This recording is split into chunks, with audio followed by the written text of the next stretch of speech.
នាំអ្នកទាំងអស់គ្នាមកសម្អាតម៉ាស៊ីនត្រជាក់នៅក្នុងផ្ទះយើងអាម៉ាស៊ីនត្រជាក់ចាស់ចាឥឡូវយើងមើលនេះម៉ាស៊ីនត្រជាក់យើងផ្ទាល់បាទម៉ាស៊ីនត្រជាក់យើងនៅក្នុងផ្ទះចាស់មែនតើអញ្ចឹងយើងចាប់ផ្ដើមដោះវាមកណាបងដោះ filter ដល់អីមកដោះ filter ដល់អីមកណាហើយបន្តមកយើងចាប់ផ្ដើមបែកក្បាលនេះឡើងចេញណាក្បាលហ្នឹងធ្វើការដោះអា swing វាចេញដោះ swing ចេញហើយយើងចាប់ផ្ដើមបែកក្បាលនឹងចេញហ្មងបាទទូទៅក្បាលខ្ញុំដោះរួចហើយនេះហ៎មកប្លុកយ៉ាងមកណាអូនអញ្ចឹងយើងមើលណាម៉ាស៊ីនត្រជាក់យើងនេះគឺកាចាស់មែនតើសិតតែស្លាវសិតតែអី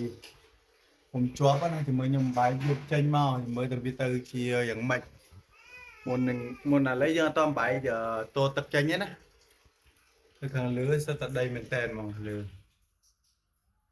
ខ្ញុំតម្លាក់តូទឹកឯណាមើលតូទឹកអានេះខ្ញុំបាញ់លាងម្សៅចឹងមានតែស្អាតអញ្ចឹងហៀទឹកណាអូននេះចេញអញ្ចឹងយើងមកមើលនេះមើលម៉ាស៊ីនកញ្ឆេងអូគួរកពើមែនតែនហ្មងអត់ដែលបាញ់សម្អាតទេណាខានចូលចិត្តមួយឆ្នាំជាងណានៅអស់គ្នាមើលតែកាចាស់មកកាចាស់ឲ្យមានស្លាយមានអីកាន់ឡើងពេញអូយហើយខាងក្រោមមកកញ្ឆេងមើលកញ្ឆេងអូដីសុតនេះគេសុតដីសុតណាចឹងមិនវាអត់ជាឲ្យសិស្លែអាហ្នឹងផាសុខភាពទៅកុំផ្ដាសាយប្តីអាហ្នឹងច្រើនណាយើងត្រូវតែរៀបចំសម្អាតវាឲ្យស្អាតអត់ចង់អាកាសទេក្នុងអីប្លុកគៀនក្រោមអីកង្ហាស្វីងម៉ាស៊ីនត្រជាក់អីហ្នឹងអាកន្លែងរុនហើយនឹងសម្អាតអស់ជាអាកាសទេបាញ់ទឹកសាប៊ូបាញ់អីតើឥឡូវយើងទៅមើលវីដេអូទៀតបន្តទៅមើលបាញ់ហើយអញ្ចឹងខ្ញុំអត់ប្រាប់របៀបបាញ់ខ្ញុំឲ្យមើលសិនថាការៈវាមិនអញ្ចឹងណាអាហ្នឹងឲ្យធ្វើមានមេរោគផ្ដាសាយជំងឺបាក់តេរីអីហ្នឹងអញ្ចឹងខ្ញុំមើលពេលខ្ញុំបាញ់ហើយមិននេះអ្នកទាំងអស់គ្នាមកមើលវីដេអូដែលបានសម្អាតជាមួយសាប៊ូរួចបាញ់ហ្វូមមិនរួចណាមើលឃើញថ្មីចេញមែនតើហើយប្លុកខាងក្នុងក៏ល្អដែរណាបាញ់ flash ឲ្យមើលគេស្អាតមកស្អាតបាញ់មើលហើយស្អាតអស់ដែលលីងមកនេះអាចភ្លឹងមកចឹងមិនយើងប្រើប្រាស់ទៅបានវាស្រួលល្អណាអាចដីអាចមេរោគសារលាងវាកុំឲ្យមានដីមានអីចឹងណា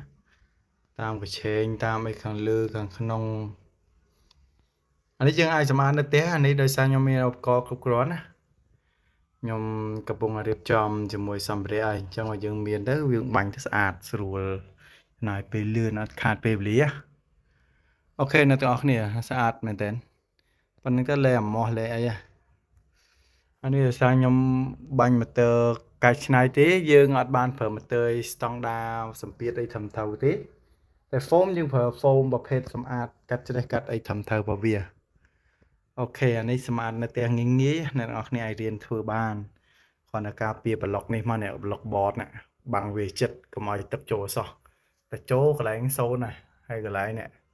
ត្រង់ស្វូនឹងក៏ចឹងដែរត្រង់ស្វូកុំឲ្យទឹកចូលតែទឹកចូលបានទេព្រោះហ្នឹងយើងម្លែងត្រង់ស្វូមកម្លែងពីភ្លើងពី20ចេញ110ចឹងកន្លែងនេះ connection នេះយើងមើលវាឡើងវិញហើយត្រង់ស្វូតិចទៀតខ្ញុំដោះវាផ្លុំវាជក់វាស្អាតកុំឲ្យវាត្រូវទឹកវាអាចខូចព្រោះចរន្តឧបករណ៍អគ្គិសនីមិនអាចប្រើទឹកបានទេណាអូខេអ្នកទាំងអស់គ្នាអញ្ចឹងជាមួយយើងនឹងតេស្តវាថាវាដើរអត់អញ្ចឹងណាជួបវីដេអូមួយទៀតអញ្ចឹងយើងតចូលទៅកន្លែងតេស្តតែខ្ញុំតេស្ត bypass វាសិន